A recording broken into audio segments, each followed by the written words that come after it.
Здравейте, приятели! Отдавна не съм качал видео, просто или не ми остава време да снимам, или забравям камерата. Примерно вчера исках да снимам, на другия пчелин забравих камерата, но днес се сетих и я взех. Какво съм правил през изминалия месец, понеже не снимах? В началото на месеца махнах питките, които бях правил, протеиновите.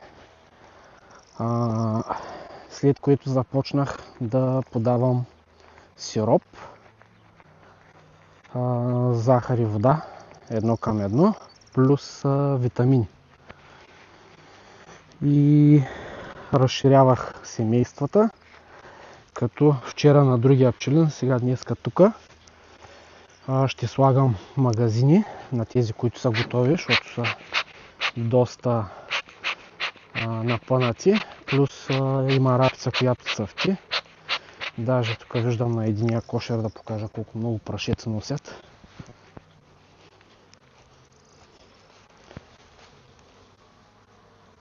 Не знам доколко добре ще се вижда. Тук остана малко. По-късно, ако не забравя, ще махна тези миши предпазители, че само тук не съм ги махнал. Забравих да взема вентилирано, ще взема тук от селото, само да не забравя. И ще я махна миши предпазителите.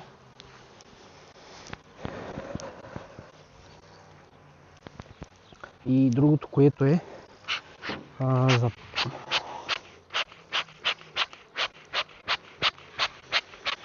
имам проблем тук с тая пушалка.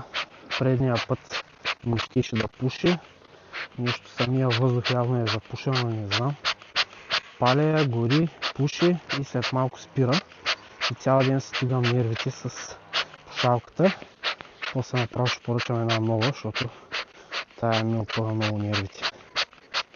Просто виждам по струята, която излиза, че пушка не е толкова силен, т.е. нещо явно е запушено отдолу и постоянно изгася.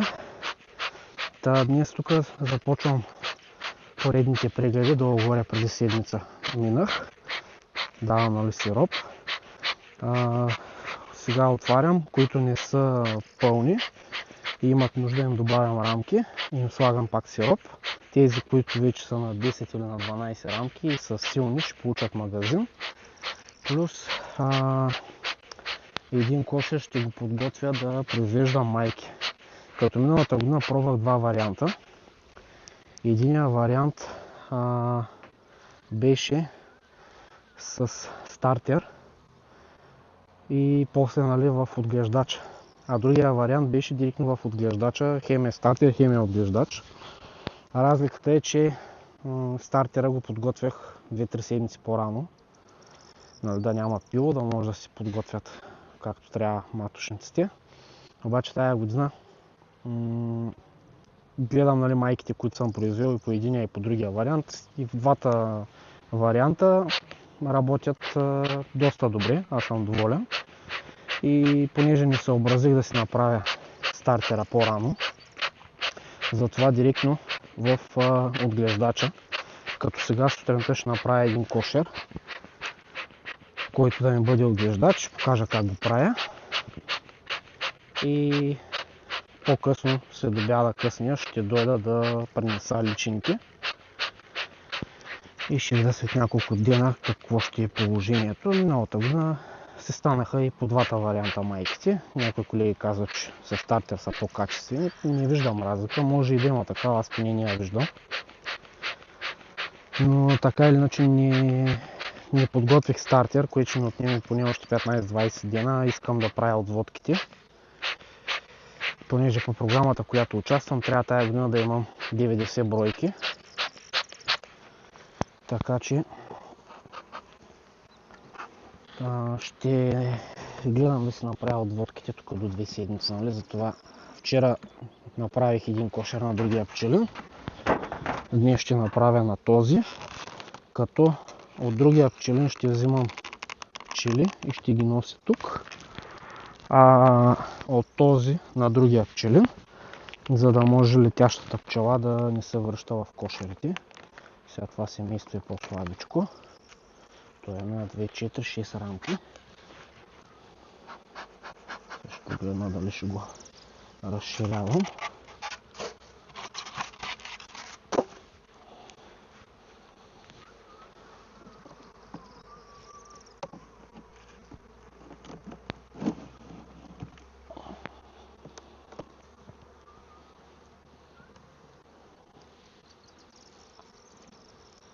Мисля, че ще го задържа още малко това семейство на 6 рамки.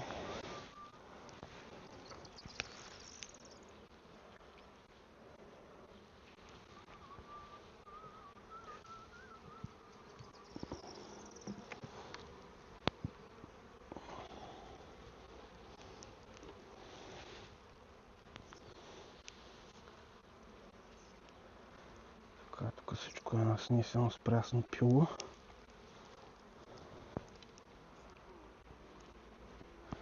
Тази страна има още място. Няма да бързам, ще го изчакам още една седмица, преди да му добавя друга рамка, да не се пръскат пчелите. Има празно място за снасяне. Така, този си остава така. Сега ще му сложа сиропче само.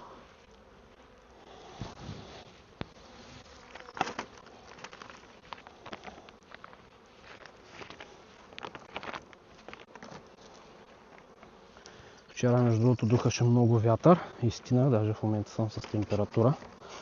Но работата ни чака. Другото, което може да забележите на този пчелин, че липсват кошери.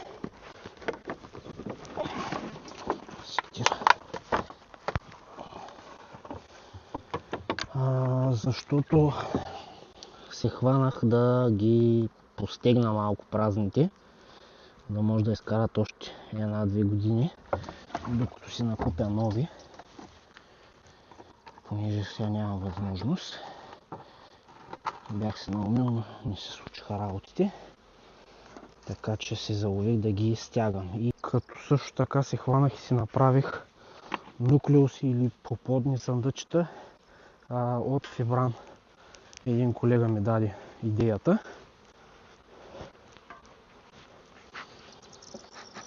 Ще се опитам в следващия клип да покажа какви нуклеуси направих.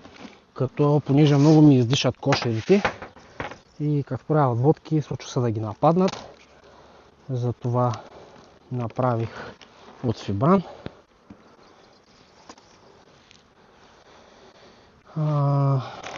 Ще гледам още набързо две-три неща само да кажа, понеже тая батерия намаля, пък не съм сигурен другата дали я заредих, за да мога да снимам като подготвям отглеждача за майките и по-късно като пренасям личинки. За колегите, които имат, тая го наказвам напред, колегите, които имат пчелини в Натура 2000 и са регистрирани като земеделски производители, тя вече е отворена програмата, но за сега няма смисъл, понеже не могат да затворят документите. Може да отидете в Държавен фонд земеделие да си пуснете, да искате субсидия за опрашване. До 150 кошера е около 1500 евро. Ако имате 151, мисля, че беше около 3000 или 3500 евро. Така че може края на месеца да отивате да подавате. Просто сега да отидете, не могат да ви затворят досието, има някакъв бъг. Казаха към края на месеца, последната седмица, т.е. следващата. Аз се опитам днеска или утре да кача клипа. Този кошер е на 2, 4, 6, 7, 8, 9 рамки. Мисля, че ще има нужда от 10, сега ще преценя.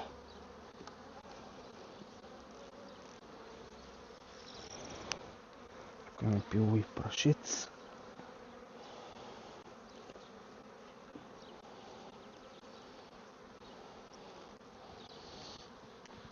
И да кажа за косачката, аз след малко ще се опитам само да заснема за колко време ще окося.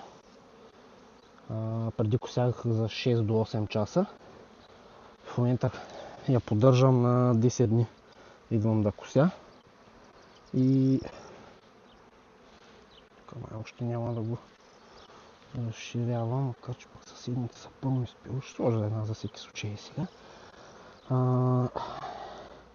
Сега кося за 1 час, преди ми отнемаше около 8-9 литра бензин, сега за 2 литра окосявам и след като я поддържам за 1 час съм готов. Но после ще го снимам това.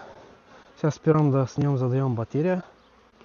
Така сега ще ги минавам кошерите, който има нужда го разширявам. Който е за магазин, ще слагам магазин. Тези тук няколко са по-слаби, знам, там наситне почват все на 10-12 рамки да са. Така, ще избера кой да ми бъде отглеждача и ще снимам. Тук имаме доста голямо облитане. Междувременно си харесах следващия кошер. Сега обаче преди да почна да прехвърлям, ще го поогледам и тогава чак ще почна да прехвърлям. Също е доста пълен.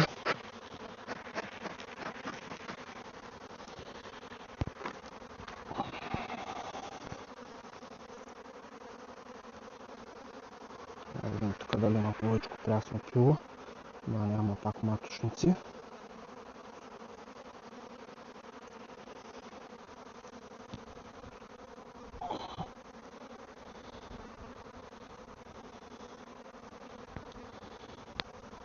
Съответно дали мога да видя майката. Така, тази е медова. Това е спресен мед.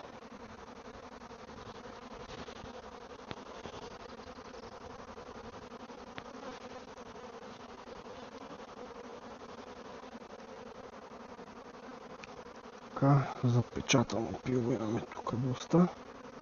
Краищата е прясно.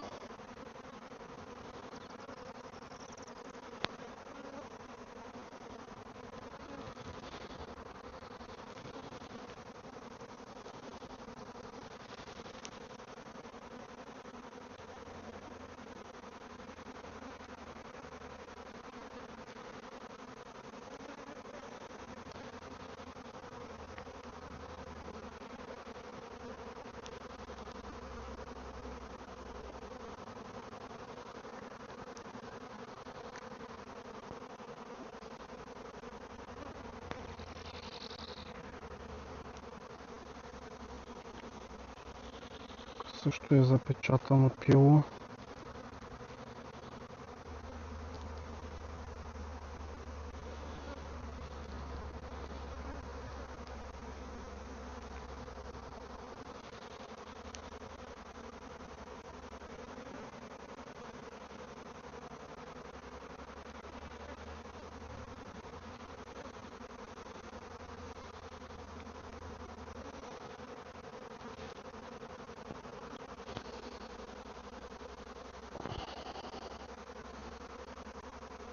Тия толкова много облитат, чак почвам да си мисля да не са роят. Макар че носят прашец, не знам дали има значение.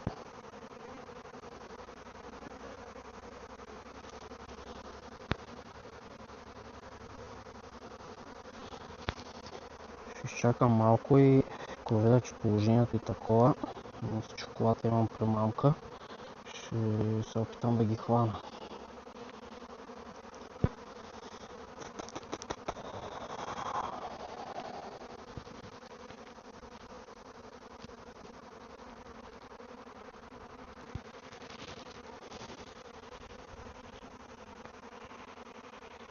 Така, майката я намерих, този ще е кошера, почвам да действам бързо, за да мога да използвам, да се опитам да хвана, ако там ми излиза рой. Така, тук имаме майка, слагам я вътре, слагам рамки с запечатано пило, първо ще сложа тая медовата крайната, не е вътре.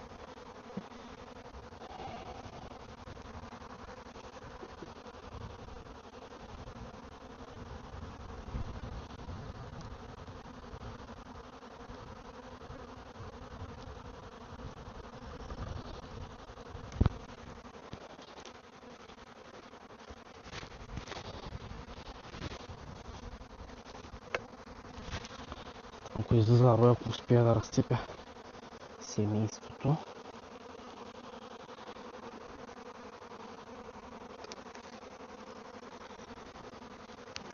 Така, тук е предимно запечатано. Слагаме долу.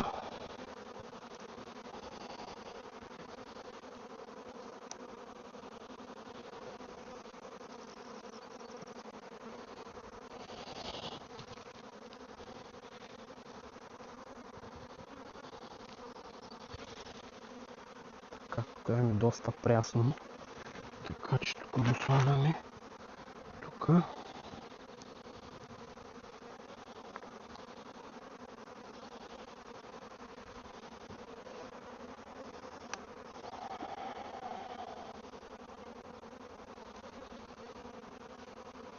Хубавото и тук, че бързо открих майката. Така.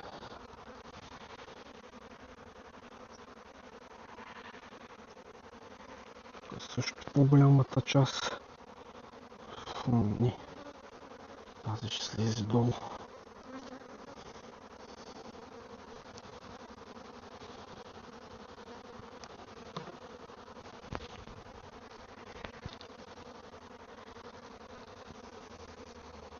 Мисля, че беше с предимно прясно. Да.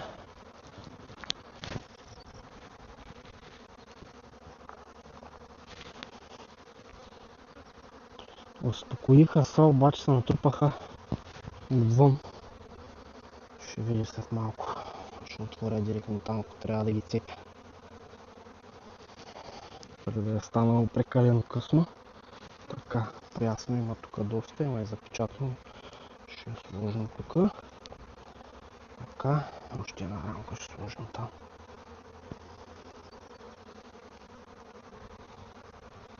Така, тук имаме запечатано.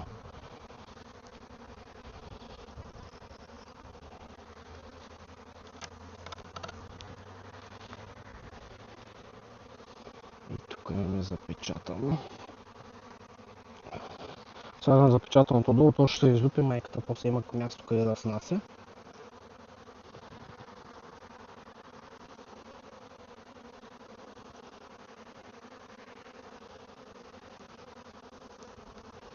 Така.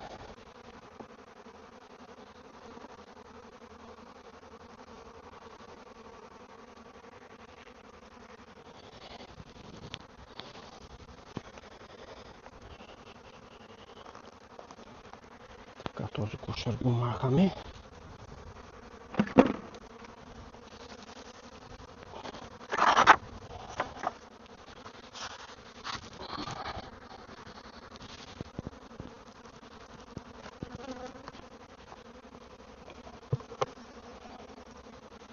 Така.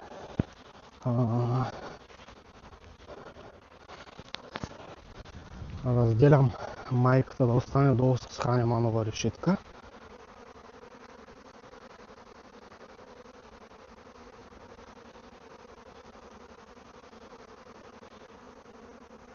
Между е накосам.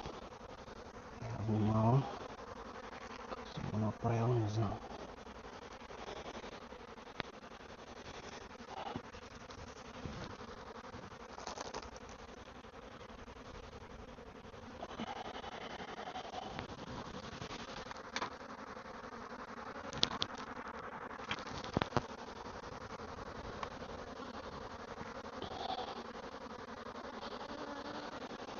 Така.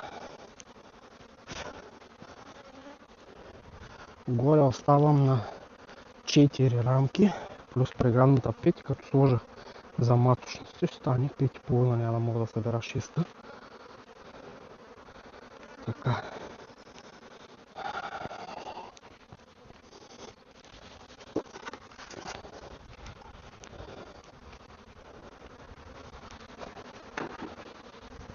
По-късно следобед ще дойда да пренеса ларви и тогава ще сложа и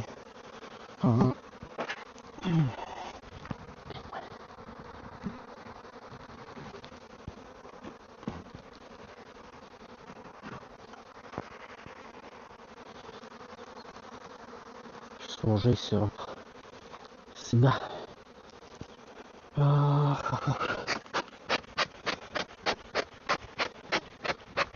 Който ме притесни дали не се рои. Ето как се натрупаха отдолу. Сега ще го отворя директно него. Иначе се успокоиха. Много летиш имаше. Може просто да се облитали. Но много голямо облитане и много се натрупаха.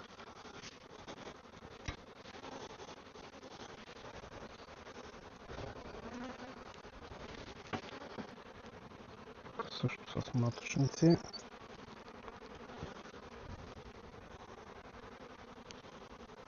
Миналата година бях забравил какво е да се роят, защото бяха много слаби. Нямах нито един изорен, но тая година гърмят.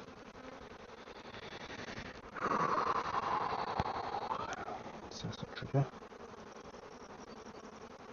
Този дали направо да не го правя на 3 семейства.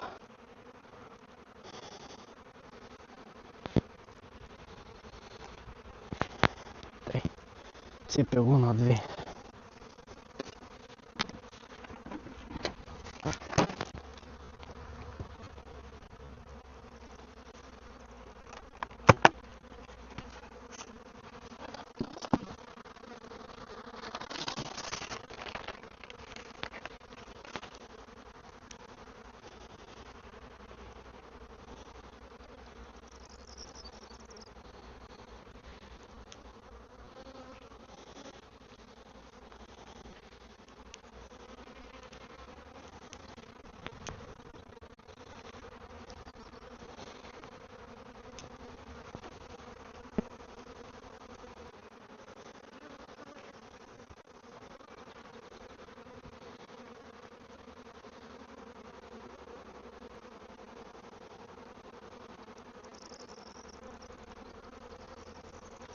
Така. Сега ще им сложим още по 2 рамки, да станат на по 7, да им е широко. Се надявам тук да не излиза рой. Така, минах всички кошери. Днеска като цяло явно не ми върви. Не съм взел достатъчно рамки. И имаше кошери, които бяха на 8-9 рамки. 10 рамкови кошери. Които бяха доста силни, трябваше да се разширяват. На мен не ми стигнаха рамките, затова направо им сложих магазини. И другото, което е, че този кошер, който разцепих, с 100% е бил тръгнал да се рои. Ето е на това дърво беше отишъл рояка, но явно майката не беше излетяла и се върнаха обратно.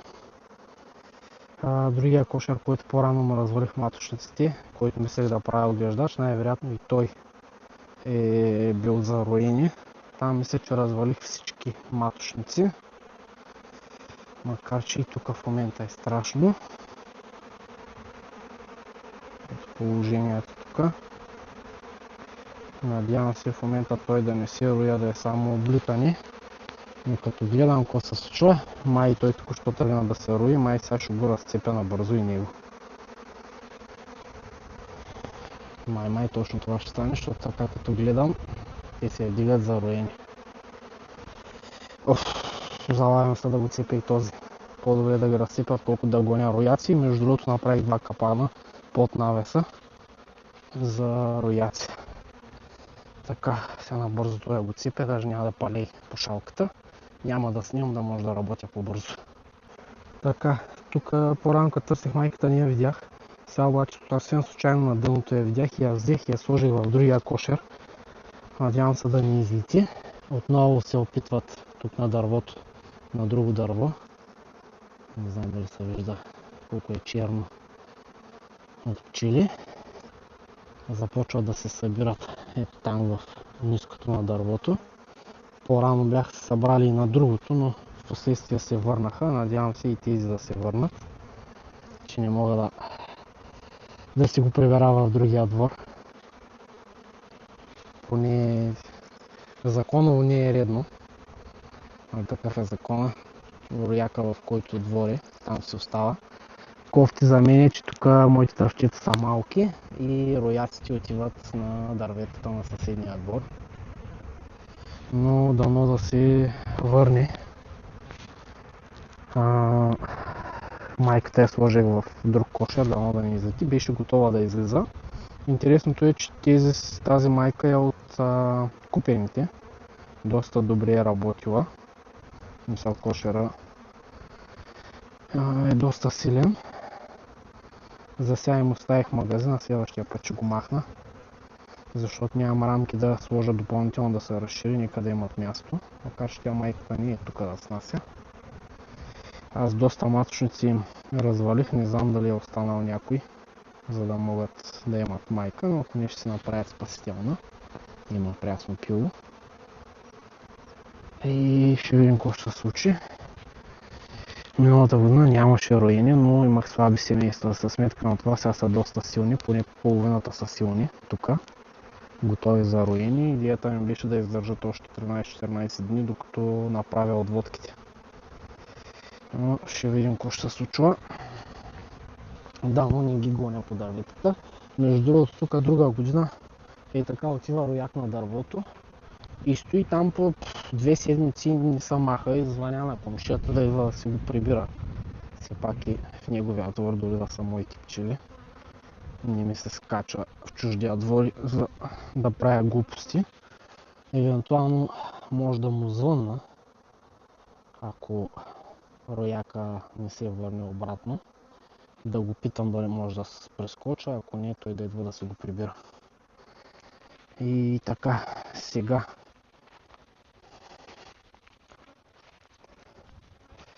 започвам да кося. Някой ме беше питал колко оставям тревата висока. Ами, долу-горе е педия е малко на места е по-ниско. Така, часа е 12:37. Започвам да кося, да видим за колко време ще я окося всичко, стига да не спирам заради някой друг кошер, който се рои. Ще видим за колко време ще я окося. Да кажем 12:40 съм започнал сега, докато запаля. 12:40.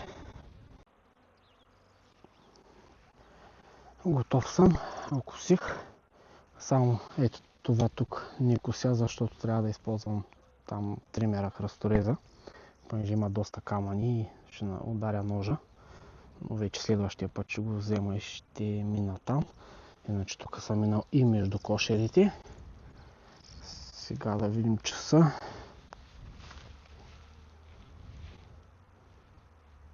Два часа и 7 минути. Аз започнах 12:40. Час и половина.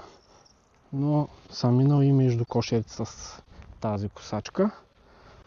Като там е малко по-трудно, понеже тя е голяма и доста се въртя. Засял съм и дравчета, което допълнително ме бави и има много кофти склон. Но другото, което е, напълних резервуара догоре, до капачката, като тръгнах да кося. Не съм зареждал, т.е. той е около литър и половина, 2 му е резервуара, не знам даже дали има и 2 литра. Така че е доста икономично, не се изморявам. Ето го и кошера, който тръгна да се рои. Между другото, цялото стебло отгоре до долу беше в пчели, много голям рой. Но явно майката, след като я прехвърлях в другия кошер, не излезе.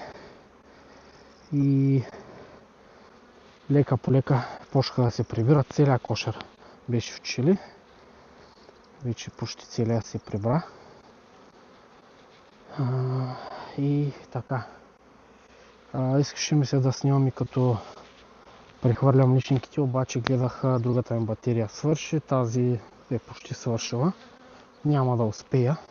Но пък от миналата година, ако някой му е интересно, има ключета, като съм пренасял. Така че сега след около 2 часа ще се върна. И от ето този 12 рамков Харесал съм майката там как работи. Ще взема пило оттам, личинки. И ще ги сложа и да видим дали всичко ще е наред, когато няма стартер. Миналата година пробвах, нямаше проблеми. Единствено в някои от случаите отглеждача майката решават, че трябва и ние да я сменят, почват да залагат долу за самосмяна. Но аз няма да я държа много. По принцип гоня да направя около 40 отводки. Даже може и малко по-малко. Идеята ми е 90 броя. Аз в момента имам 50 и няколко семейства. Така че реално са 30 няколко отводки, които ми трябват.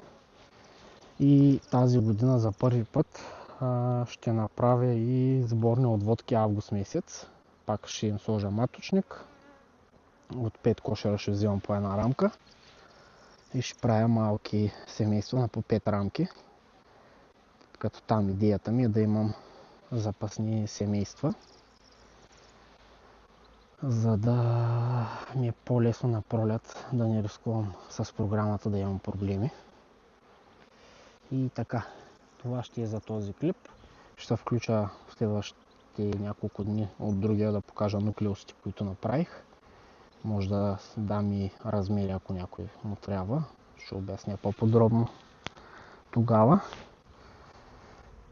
Така че, чао и до следващия път. Благодаря, че гледахте. Ако ви е харесало видеото, може да дадете един палец нагоре. Ако не ви е харесало, надолу. Ще се радвам колеги, ако имат някакви съвети. Ако има други с въпроси, отговарям максимално бързо. Така че, чао и до следващия път.